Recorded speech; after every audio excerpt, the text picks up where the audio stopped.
Assalamualaikum warahmatullahi wabarakatuh. Saya atas nama M. Khairul Huda, Prodi Bahasa Indonesia. Saya di sini untuk tugas wawancara dari sesi ketiga. Di sini saya mewawancarai salah satu guru di SMA Ar-Rahmah, guru agama.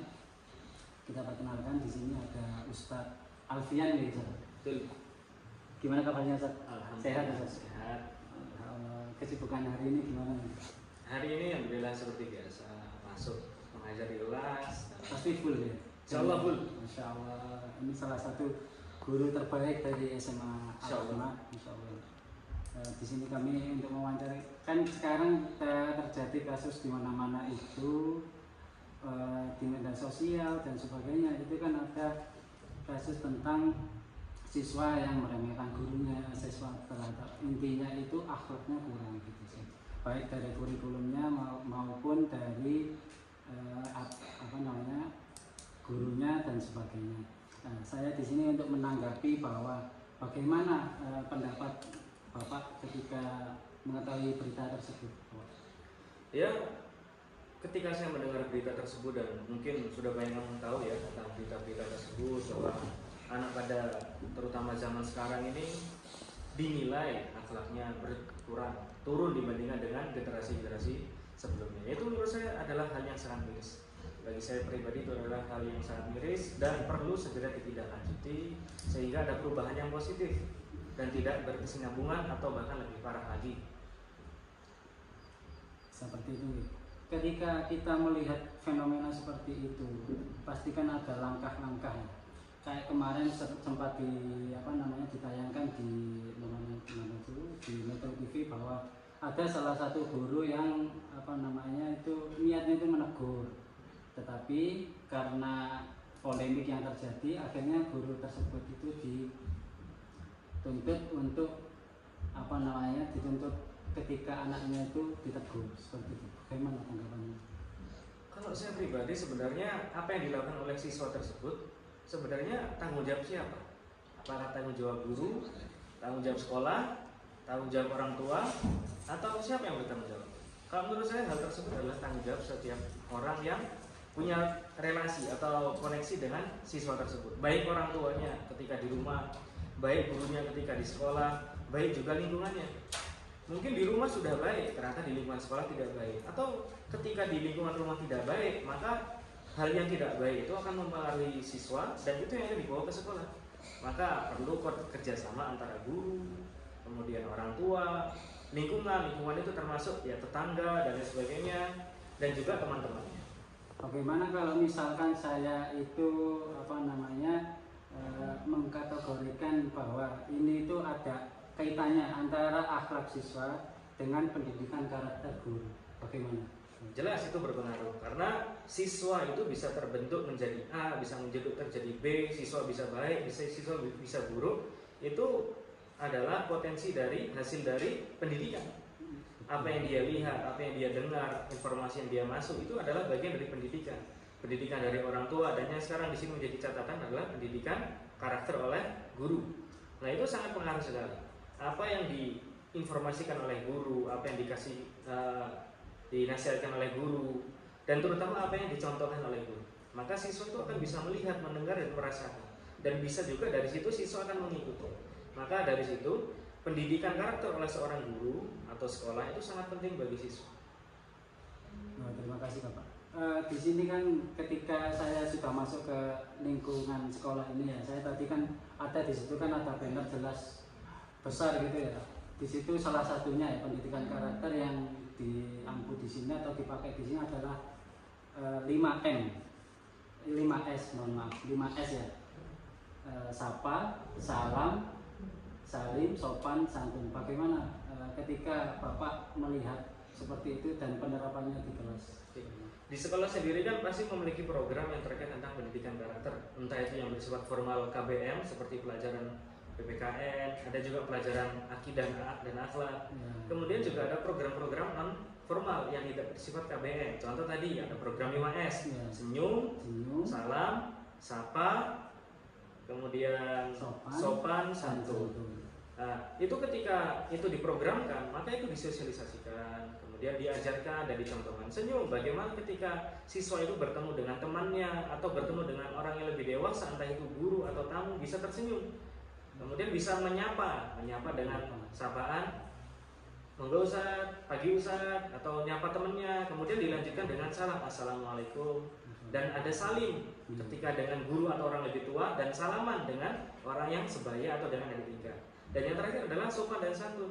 Sopan dan santun tadi bisa diwujudkan dari senyum, salam, sapa, kemudian ada bicaranya. Nah itu kemudian dipraktekkan, bukan hanya ditempel saja, tapi disosialisasikan, dicontohkan, bahkan bukan hanya sekedar itu, bahkan guru-guru atau sivitas di pesantren diminta untuk melakukan itu sehingga santri bisa mencontoh.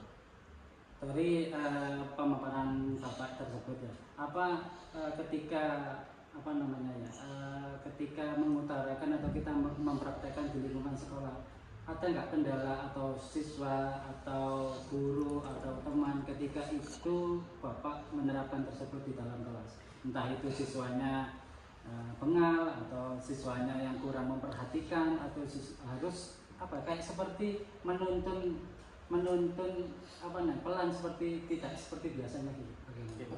Baik, setiap program atau usaha untuk mendidik itu pasti ada kendala. Entah itu kendala dari eksternal atau dari internal. Kendala-kendala yang biasa dialami oleh kami adalah ketika ada santri yang memang mungkin mohon maaf lingkungan di rumahnya tidak terbiasa dengan kata salam, atau mungkin ketika minta tolong jarang mengatakan tolong, ketika sudah ditolong berterima kasih, atau ketika salah minta maaf, mungkin di lingkungan rumahnya tidak terbiasa. Nah sehingga ketika datang ke sekolah ini mereka ya tidak terbiasa dengan itu, sehingga untuk mengikuti program-program pendidikan karakter dari sekolah mereka harus mulai satu demi satu. Nah, mungkin ketika anak yang sudah bisa mengikuti mereka akan biasa aja. Namun ada anak-anak yang belum terbiasa. Itu saja. Bagi saya kendalanya adalah ketika di sekolah ini belum terbiasa. Namun ada kendala lagi yang bersifat eksternal atau yang berada di lingkungan sekolah. Misalkan ketika santri itu pulang, bagaimana memastikan pendidikan karakter yang sudah diterapkan di sekolah itu tetap berlangsung ketika di rumah.